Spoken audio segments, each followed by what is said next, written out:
Hey everyone, welcome to another exciting episode of Javier In The Air. So this one is going to be another short but sweet one. A lot of things to get to, won't take a lot of time. I have a Zen moment for you, and then I have a cider, not a beer, that I want to get to this week, and we'll talk a little bit about that. So without too much fanfare, I want to let people know that I finished my first harvest. Got the last of the items harvested from there. So I'm going to show you a little bit about that. And then I went to the market, the farmer's market again. So that was really exciting. I got to the other side this time, looked at a couple of things. Really different than the way I went to it the first time, which was probably I'd say probably 7 or 8 years ago now. They've been doing it every Saturday, just about every Saturday for longer than I know of. So really cool, a lot of interesting things there. So if you're in the area, I definitely think that you should check it out. I'll probably be there again this coming weekend because there's some things that I need to get. So I'm going to show a little bit about that. I'm going to show about my upcoming harvest, not harvest I should say. I planted some stuff already today, or I should say Friday, and so I'll let people know what that is and hope for the best and see what I can get out of that. And then we'll talk a little bit about what's coming up for the August and September podcasts. I know this is August 1st, but I'm talking about later on in August, and we'll see how it goes. So let's jump over to my harvest, and I'll show you a little bit about that. I'm hoping that I can get some beginning farmers out there. Farmer James and Cider have concluded their harvest for the year. I don't think they're going to get anything going for the next planting season, which starts now. And so you'll be able to follow my exploits and adventures in trying to get something going in my backyard. So we'll see. And I might have something, we'll talk a little bit later about something that I'm putting in my front yard and the adventures I've had with that. So let's go over to the harvest. Okay, so it's miserable, it's paltry, but it is my final harvest for this season. So here we are showing the corn that I was able to harvest. I had to be harvested at this point because the corn was beginning to really start, its leaves were beginning to start wilting due to the heat.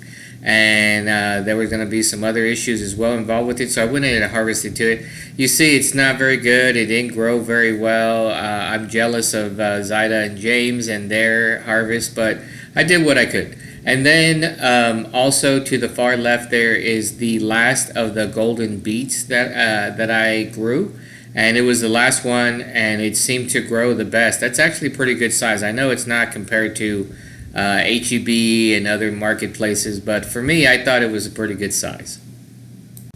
Okay, so out here at the farmers market in Cedar Park, which is right by what used to be a store called Jump Street, but this is the Elgin Meadery out of Elgin, Texas. They weren't there last week, so I didn't get to try any, but I do have some this week, and so I picked up not their traditional one, but I did pick up a peach mead from them, which I will try on this podcast as well.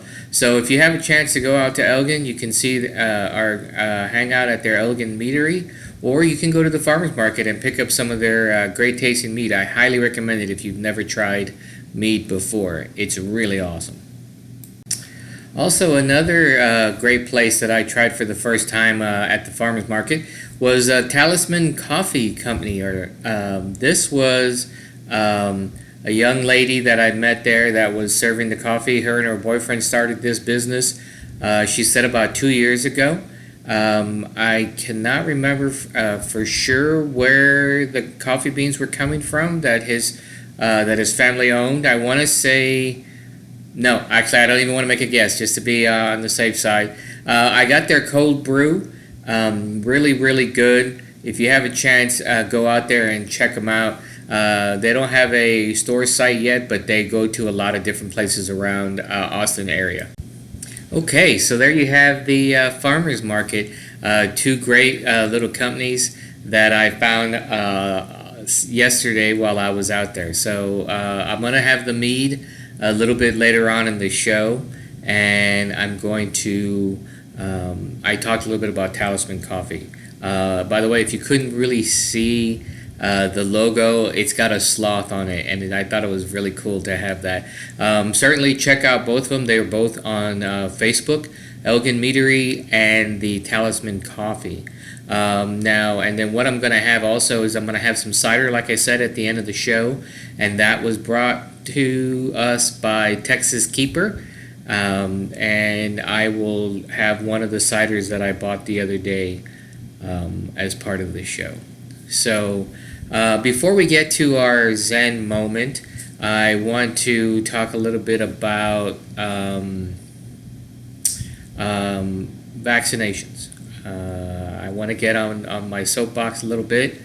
I'm quite concerned about how Texas and other states are beginning to spike back up as far as cases are concerned and deaths are concerned, and how our vaccination is quite low. There are some states that are pretty high, but Texas, from what I read this morning, is only about 56%. We can do much better than that, and it's unfortunate that some people are getting a lot of misinformation, a lot of bad information, a lot of wrong information, a lot of armchair science, as I'll now call it. I don't know if I coined that term yet, or if anybody else has, but I'm using that term here, so maybe it'll start getting some play. Armchair science. What I'm talking about is people who think they know better than scientists out there, and take some of that misinformation and twist it into making it seem like it's valid, or reasoning for not getting the shot. Now, I understand there's some people I know that tried to get the vaccine and had a horrible reaction from it. These are not the people I'm talking about when it comes to those who are not getting vaccinated. If you have an issue, have had an issue, and you are not able to get vaccinated because your doctor, your health provider, or you have just already physically had a horrible reaction to it, then I get it. I understand, and I will not fault you for that, especially if it comes to concerning your health and safe being. Now, those are not the people I'm talking about. The people I am talking about are, and this is my own opinion, as I stated before the show, are truly idiots. They are selfish, and they are not being decent human beings. Let's put it that way. So now, I want to make this clear. It is your choice. But stay the hell home if you're not going to get vaccinated. It's your choice. But stay at home. You don't have to go anywhere. You can order things nowadays. You can work remotely. And if you don't feel like, for some reason, a mask is curtailing your America, your freedom, which is full of crap, but your choice, your thought on that. So if you don't want to wear a mask, then stay the hell at home. You don't want to get vaccinated, then stay the hell at home. You don't want to not be selfish, and you want to help out your fellow man, stay the hell at home. So I also hope that you are single or divorced or alone, because if you are not, then you are being selfish and you are hurting other people. So it's not all about you. It's not all about just particularly you America has its freedoms for everyone. It is my freedom to be safe from health concerns. I don't go up and if you're hacking a lung, I don't go up and get within 6 feet of you because I feel that you're sick, and it's my choice to stay the hell away from you. And if you want to be an idiot and get out there and hurt other people, and when I say hurt, it's already been proven scientifically, it's not armchair science, that if you can be carrying it, may not have any symptoms, and you can pass that on to other people. Now, there are those people out there that are trying to use a little bit of science to say, well, wait a minute, there's people that are vaccinated that are getting sick as well. That is true. But the science behind that is that while you still may get some symptoms and you still may get COVID, if you are vaccinated, the symptoms will be less. So you can get flu-like symptoms because it is a virus, and you can be sick for a while, but then you get over it. It's a difference between feeling sick for a couple days or going to the hospital and being intubated and having a O2 pushed through your body because you can't do it yourself. So which would you prefer? So that's really part of what it boils down to. Plus, I say you're selfish because if you have children under the age of 12, or you are around children under the age of 12 who cannot get vaccinated, they can get sick too. It's been proven. It's been shown. There's thousands of cases out there of people getting sick, children that are getting sick. And so, since you can carry the virus, you can transfer it to other people. And if you're out and about showing your rights, and you refuse to wear a mask and you refuse to get vaccinated, then you are still able to get other people sick. And what makes me sick is people like that who try to act like this is something that the government is trying to force on you. That is not the case at all. And for people that, and I've heard this just recently, it's just another way for the government to control us. Or there's some sort of chip or some sort of marker, tracker, something that's in the virus. Seriously?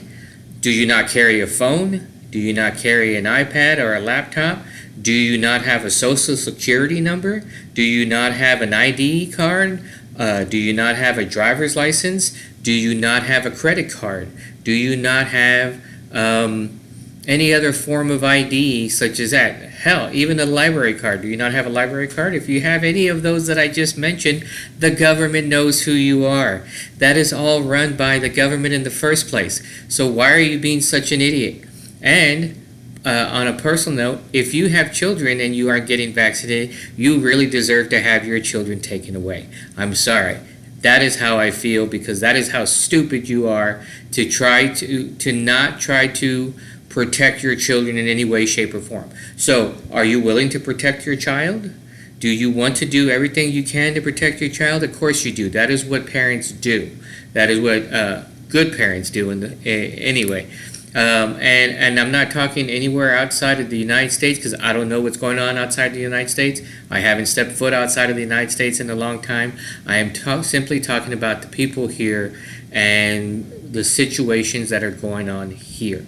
So, if you want to do everything you can to protect your child, and I'm sure you've already been doing that, why not take a step further and get a vaccine? Do you want to see your parents get sick and die that way?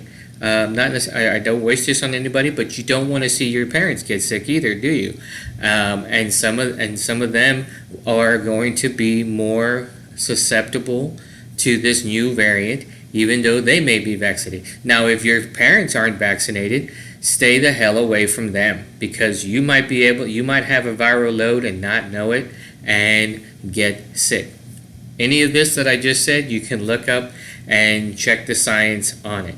And when I say check the science, I mean from a legitimate scientist and from legitimate science agencies, not from your cousin Earl, who's drinking a beer, sitting next to you, who says, well, in my opinion.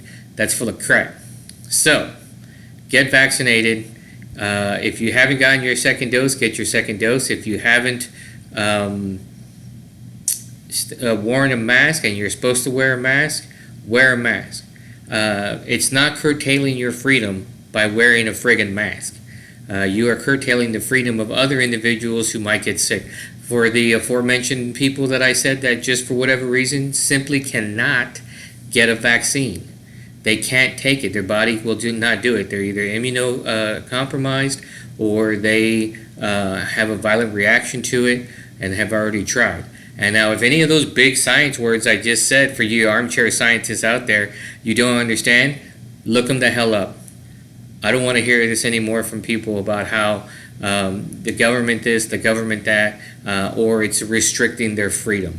You can be as free as you want and not do any of those things. Just stay the hell home. So let me climb off my soapbox here and get back more to happier things on the show. As I mentioned before, I try to avoid religion and politics, but the vaccine is something that's very near and dear to me, and I wanted to say my piece there. And heck, it's my show, so I guess I can do it, right? Yeah, I totally can. All right, so let's get a little bit less dreary, less doom laden, I should say, and let's go to a nice looking little fire zen moment, as I like to call it. So I'm trying to get my front yard ready for a dwarf cherry tree. I got the dwarf cherry tree on Friday. I have to plant it by today. So I tried my best to clear the stump out of the front yard. We talked about it episodes ago during Snowmageddon, Snowpocalypse. I lost my tree and I had to cut down the rest of it. And so I've been I did it on my own, saved me probably $600. I know I'm cheap. Now the problem is, which I would still have to do anyway, is I have to get below the ground level because I have to try to remove the stump as much as possible because I want my new tree to go there. Well, last night, after numerous chainsaw chains over the months and digging and cutting up pieces and using every kind of tool that I can find, I just decided to try to weaken what's left of the stump by burning it. So I spent a whole bottle of lighter fluid. Kids, don't try this at home. Adults, don't try this on your own. I watered down my yard. I had the water ready to go, and I lit up what was left of the stump, and I thought it would make a cool zen moment because it kind of looked kind of cool. Now you'll see my hand every now and then squirting the lighter fluid, which isn't very zen, but I thought the fire itself was pretty cool. So let's check it out.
Okay, so there's your Zen moment. I hope you enjoyed it. I hope it brought everybody back down a little bit from my soapbox diatribe. So, I received, as I mentioned earlier in the podcast, I received a dwarf cherry tree on Friday. I have everything in place enough so that I can plant my cherry tree in my front yard. and I'm going to, sorry, that way, and I'm going to get it out there. So by burning this stump, I'm hoping that I can at least make some more room. I did pick up some fabric grow bags, as they're called, and see if I can get that going and put it into the bag itself before planting it directly in the ground. I'd like to, excuse me, my nose itches there. I'd like to plant it in the ground, but I think that stump is really just balking me, stopping me from being able to plant there directly. I tried my best to get rid of it. I thought I had another 3 weeks on the float, so to speak, to get room for it, but it showed up on Friday. So I had an email last week that said, hey, we're going to send it to you end of August, early September. And I said, great, I have 3 more weeks. I could keep gnawing and biting and chewing and sawing and kicking and sledgehammering that stump. And lo and behold, it showed up 4 days later. So I need to get that tree going. So I'm going to plant it. I'm going to have some video for it. I'll show it in the next podcast. And I wanted to let people know I, Javier, being the crazy person that I am, decided to try something a little different. Now, I was told, and I looked up in my zone for Texas, that melons are really this is the time of year where you can plant melons. Now, you've probably been getting a lot of watermelons in your grocery store, your local mom and pop place, or just being sold on the side of the road. Now, that being said, I was still told online and by the person I talked to that now you can plant melons now as well. Some of them take 60 days, some of them take 30 days, some of them take 45 days. It really depends on the type of melon. And just like we talked about last week, where there's thousands and thousands of varieties of apples, there are hundreds of varieties of melons. So I decided, maybe me, as I said, that try something a little different. So I decided to go with the normal sweet red watermelon that you see in this part of Texas, and I'm sure in most of the country.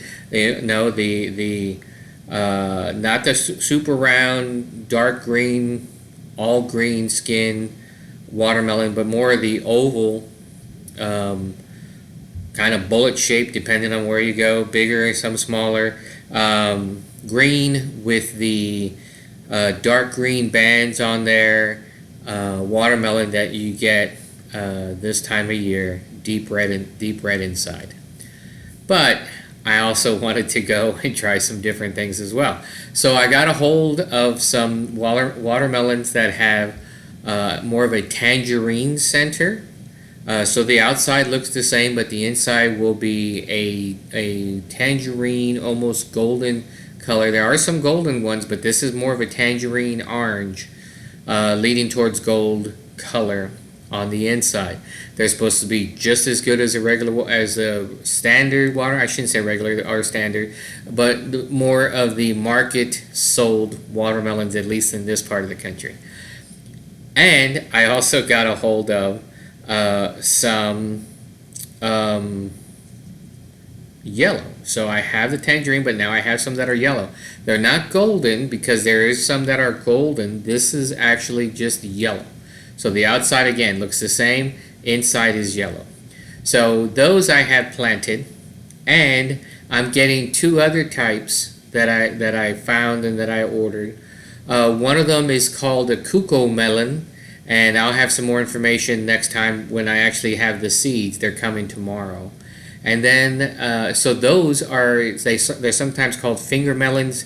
They're kind of maybe like a cucumber. I'm not sure.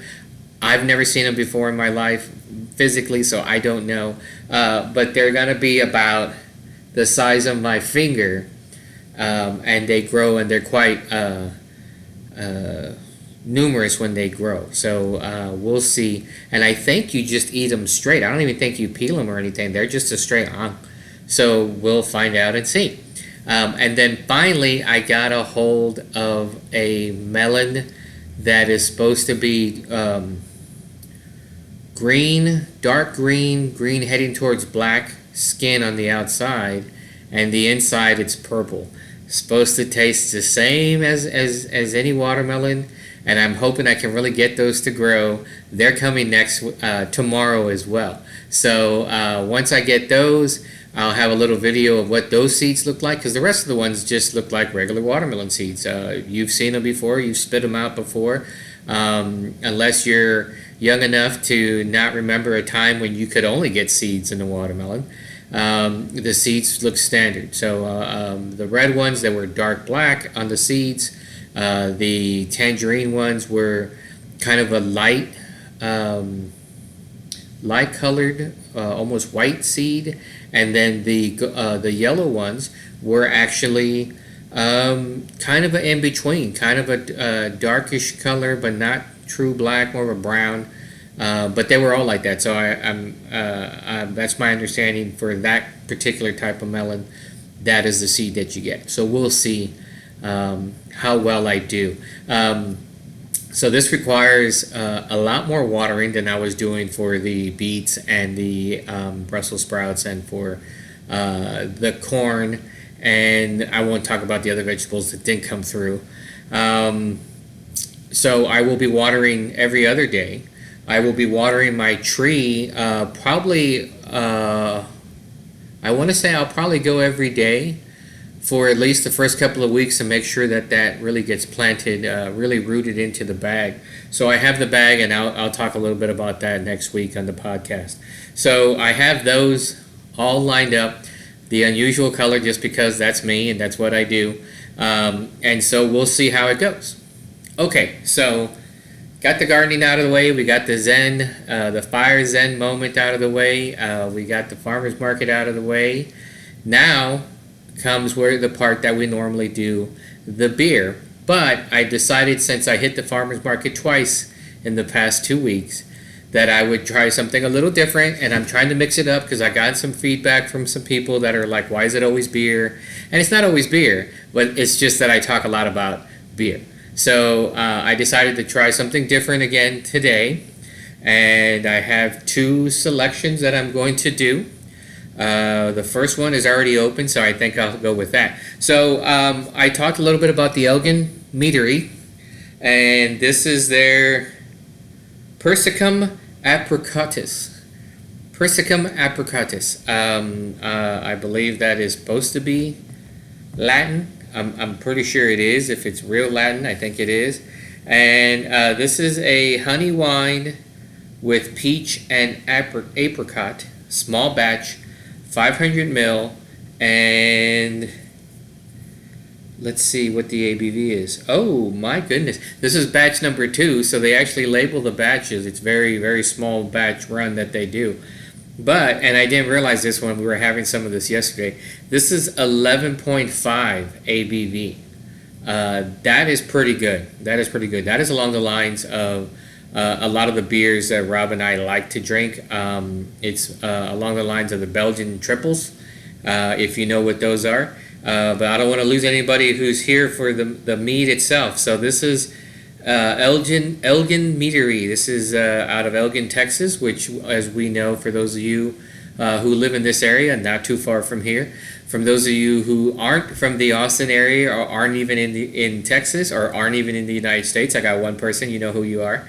Then this is a small town, small in regards to Austin, San Antonio, Houston, that sort of thing. It's not too small. It's small as far as Texas is concerned, and I know I'm being a little snobby there, but it is small compared, Texas speaking. So this is it right here. So as you can see, let me see if I can get it to look better. That's better. So there you go, Persicum apricotis. So they had some very interesting names of all the mead there yesterday at the farmer's market. I'm gonna go ahead and pour some of this, and then I'll have some water to interrupt or wash my palate, cleanse it, so to speak. So here it is. Let me do the whole Persicum apricotis, and I don't want to pour myself too much because I'm going to be having some cider as well. So here we are. It's a nice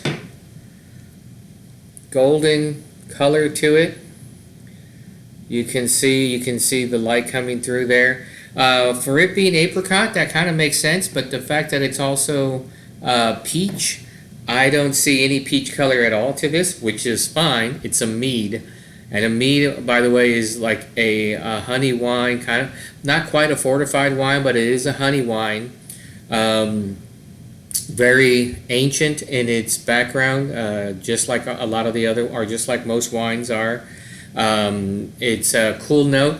Mead is the mead, since it is a honey wine, is where the term honeymoon comes from, as in the mead was made for weddings, for the wedding couple, and it was given to the couple during the wedding process, which was a lengthy event for a lot of cultures back in the day.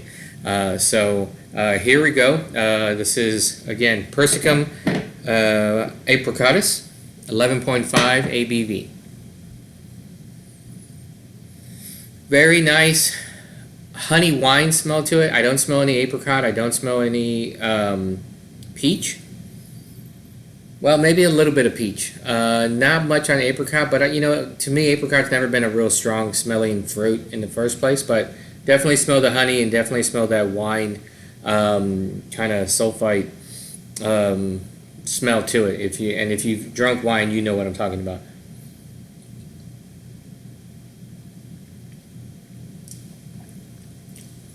Very nice, very smooth.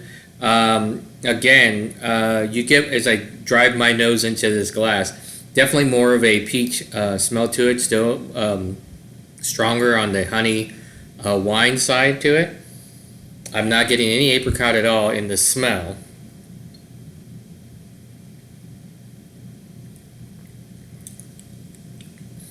I am getting the peach on the front end, more of the apricot, and I'm assuming that's apricot. It can't be wine and it can't be honey. On the back end, on the back part of my palate, very nice. I would say kind of subtle, very smooth. You get that. So to me, a mead is somewhere between a wine and, say, a port or something like that. 11.5 is pretty good on the ABV. You get that nice warming sensation of alcohol that you would get from an alcohol, like a straight alcohol type of thing. A nice warming sensation through your body, through your chest. And definitely really, really nice. This would go well, I would say with, now I'm not a connoisseur of this, but I love mead. I would drink this probably with a chicken, alongside a chicken, maybe some beef. Nothing with a heavy sauce on there because this is kind of sweet already. Not too sweet for a lot of people, or actually it wouldn't be too sweet for some people. And there's some people who don't like any sweetness at all, probably wouldn't like it. But it's not like some of the sweeter meads that I've had before. This seems like it's very well balanced. Yeah, I would definitely, this could be considered something to have with a dessert.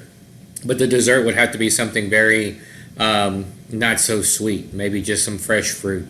Or you could also have this with a charcuterie, for example. You could have it, alongside with your cheeses and your meats and stuff like that. I think it would go well with some of that as well. So I would pair it along with that.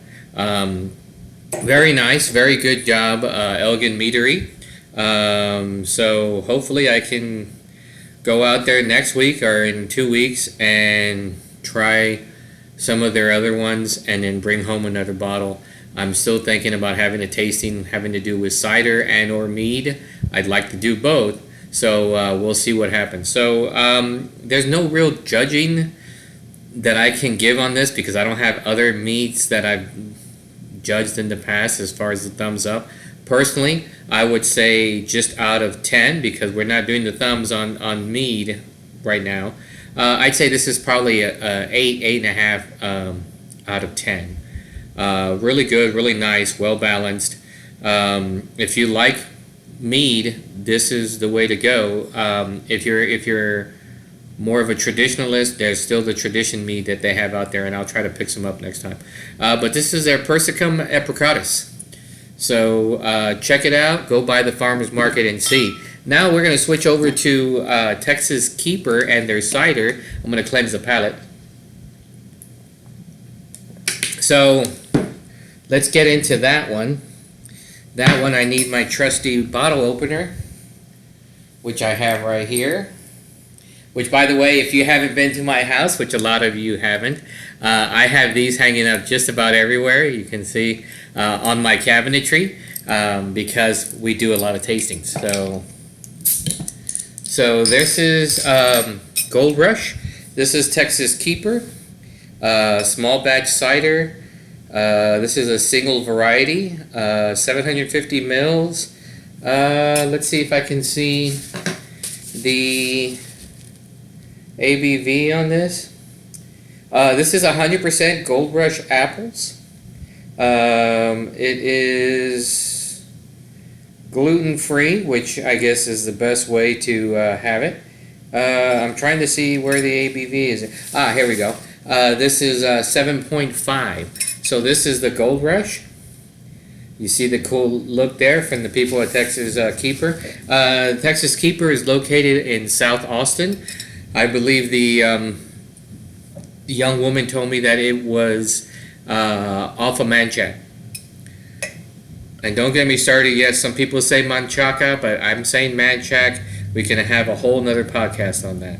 So here is the cider. I think I poured a little bit too much for myself. And you can see it's very effervescent, sparkling, I could say. Now, what I like about these bottles from TXKeeper, and thank you for that, these are definitely reusable bottles because they come with this, I like to call them Grolsch because that's where I first saw them, but self-sealing little porcelain top with a little plastic lip on there, and then you just, wow, that was tough. Now maybe that could be a little bit easier, but you need to keep it well sealed in order to keep the sparkliness of the sparkling cider to go. So here it is, Gold Rush apples, TXKeeper.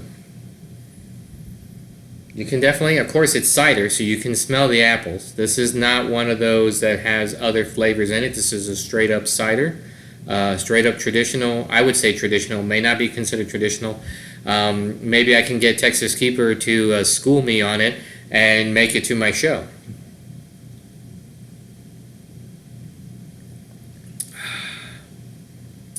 Really nice, really, it's not super sweet. So again, for those people like the Mead, for those people who aren't a fan of a lot of sweetness to their drinks, the Gold Rush I would recommend. I'm not sure which end the Gold Rush apple itself is on, but I'm thinking it's leaning more towards the tartness rather than the sweetness of a lot of apples. You get the sparkling effervescence on your tongue. It's definitely a nice cider that you can have over say an open pit, like if you have a Fire's End moment. It's really good. I would probably have this with maybe some cheese and crackers. Nothing too sweet. Nothing. You don't want to overpower the taste of the cider. Yeah, I think this is really good. 7.5. You don't get that warm alcohol warm to it because it's only a 7.5. But then again, you don't really want that on the cider. This will go well on a nice winter or autumn day. If you're not in Texas, I mean Texas, it's still in the 90s or 80s, so it's still nice. Maybe late at night, you can have a fire pit going, and you can have some cider with that. Still really good. As far as ciders go, I'm probably going to give this an 8. It's not too sweet. It's not too tart. It's right in that nice zone where Texas Keeper, you did a good job, and you're going to have a lot of people buying this. I know it's one of their top sellers for you guys. So I want to thank everybody for watching today's podcast. I'm going to have a bit more of this. It's good. Thanks, everyone. Thank you, Texas Keeper. Thank you, Elgin Meadery. I will be back next week to talk a little bit more about my farming, gardening tips and tricks. Still looking for some more people to interview. Maybe I can get Texas Keeper out here to do it, and or Elgin Meadery, and get some more information from those guys. Plus, there's a lot more at the farmers market. So if you have a chance, please go by the Cedar Park Farmers Market. I'm sure they will have just about everything you're looking for as far as noshing goes, and even things you probably didn't know that you needed. So once again, thanks everyone. Have a good week, and I will see you again next week. Take care now.